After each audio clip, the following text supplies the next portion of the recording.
This afternoon, I have the honor of introducing to you our student speaker. Coming up with a fitting introduction for David Herman is not an easy task. For inspiration, I started out with some good old-fashioned Facebook stalking. On David's page, I found many encouraging quotes, such as, "Always be yourself. Unless you can be a unicorn, then be a unicorn." And whatever you do, always give 100%, unless you're giving blood. And finally, live every week like it's Shark Week. I asked friends for ideas, and they reminded me that he loves Pokemon. He's named fish after memorable professors. And when he tells you he hates you, you know he really loves you. David grew up in Westchester County, New York, and completed his undergraduate education in molecular biology at Princeton, following which he worked in medical education and biomedical publishing in New York City. He then completed his post-baccalaureate education at Columbia University. David is also someone who has given much of himself and his time while we've been here at medical school. He's been heavily involved in community service, working at the student-run clinic, doing work on HIV education with inmates, volunteering at the Trevor Project Crisis Helpline, and working with the AIDS Project Los Angeles, recently running the LA Marathon with their Team to End AIDS. LA County Hospital is lucky to be keeping David for his internal medicine residency, after which he plans to focus on HIV medicine. Ladies and gentlemen, I'm proud to present to you now my friend, David Herman. Yeah.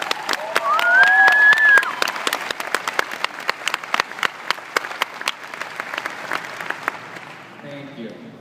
Before I begin, I'd like to take a moment to thank my classmates, the Keck class of 2014, who have given me an opportunity to address you all today.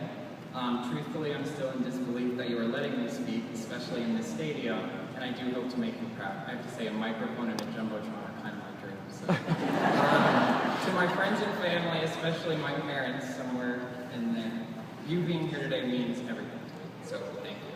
We'll talk a little bit later. To the friends and families of my fellow graduates, I want to thank you as well. Your support of your friends, sons, daughters, sisters, brothers, etc., has propelled them to succeed individually, but has sincerely benefited our entire class, as none of us could have achieved alone what we've achieved together. To the administration, the faculty, and all the staff at Keck and LA County, I thank you on behalf of our class. Your generous contributions to our education cannot be adequately described in words in the amount of time that I have today. Certainly, you have all been guiding forces for us over the past several years, and it is both a pleasure and an honor to be standing in front of you now. Now, to my classmates. In mulling over topics for this speech, I admittedly struggled. As many of you know, I am not usually short of words. However, as Kia so graciously pointed out, my humor tends to revolve around insults and unicorns, neither of which seemed appropriate for a medical school commencement address.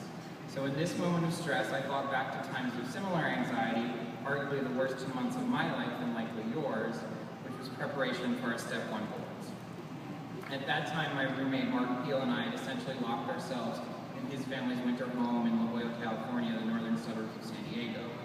Having to look across the table and see each other's faces every day was difficult, especially looking at Mark's. But staying focused and positive was more so.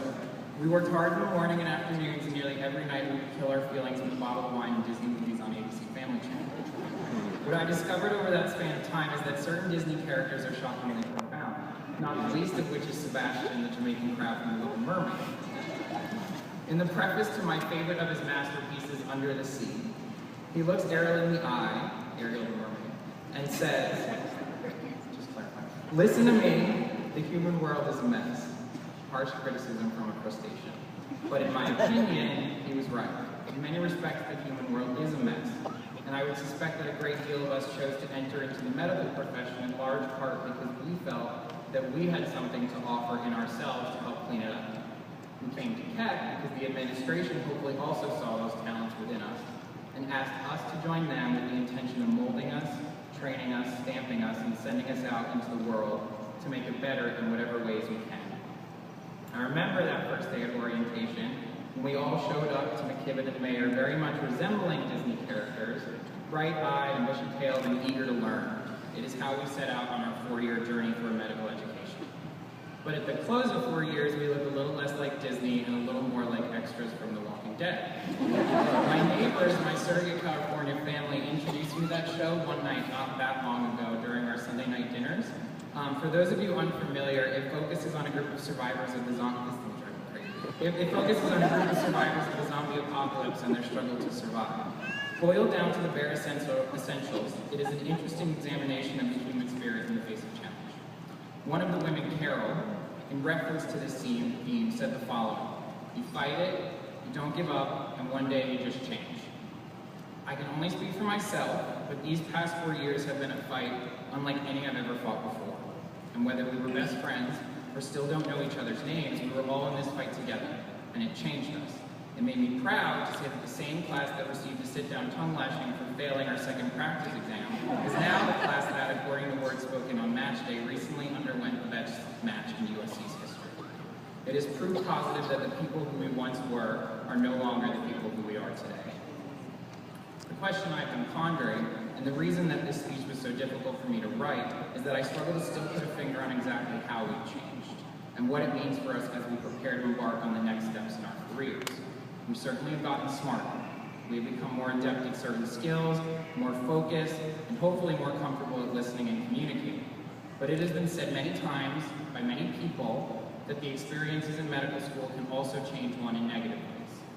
Abraham Verghese, a professor for the theory and practice of medicine at Stanford University Medical School and senior associate chair of the Department of Internal Medicine, stated in his writing, "Students undergo a conversion in the third year of medical school, not pre-clinical to clinical, but pre-cynical to cynical."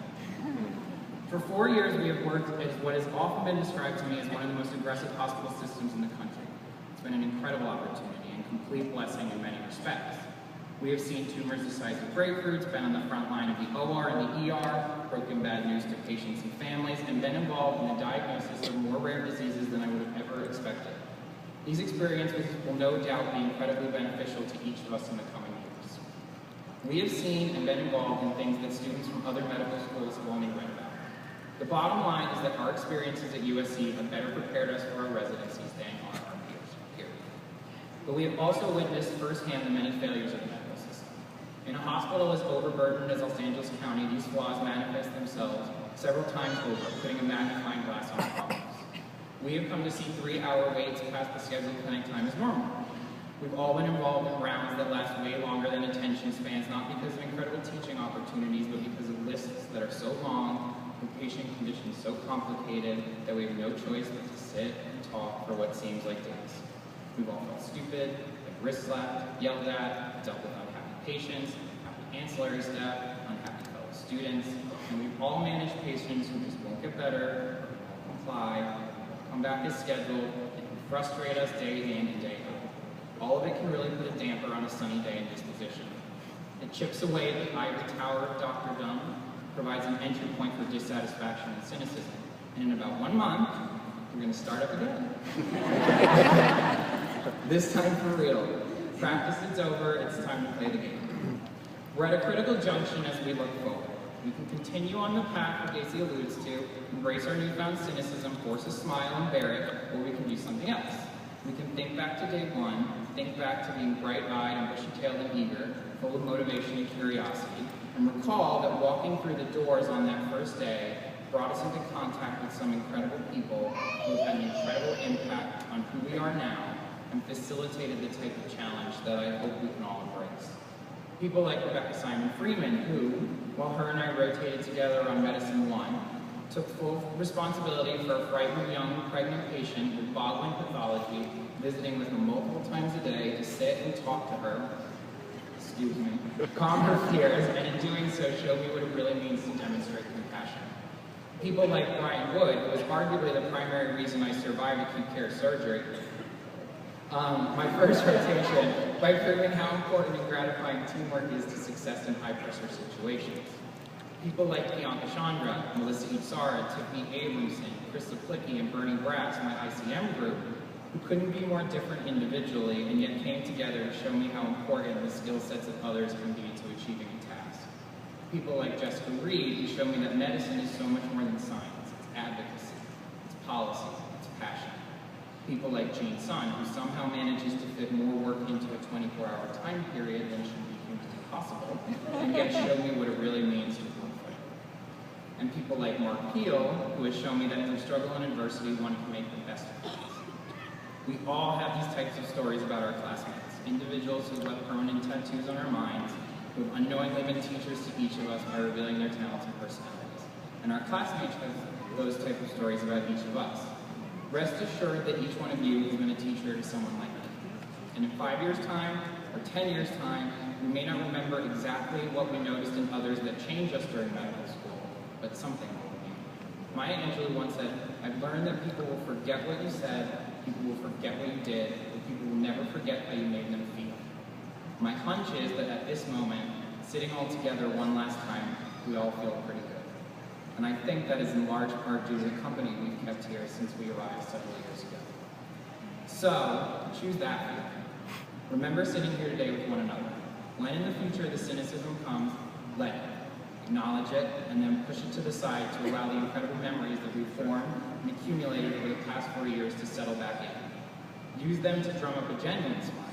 Remember why you got into this in the first place, to help clean up a mess and get to struggle. Because however much you've been able to affect your classmates, you will have the opportunity to affect a patient and his or her care tenfold more. So care for yourself. Do what you need to do to maintain that grin and harness memories that will help you feel good. Because when you feel good, it will flow into those you work with and those you care for. And as Angelou said, they will never forget that. Or, as all the said dwarf said, whistle while you work. Lloyd Byron, a poet of the Romantic movement, wrote, "Always laugh when you can. It is cheap medicine." My hope for all of us is that we all take that drug and dispense it freely. We've come a long way. I'm very proud of all of us. Thank you so much again for this honor. It's been an incredible privilege to have called you all my classmates, and it is even more of a privilege to now call you my colleagues.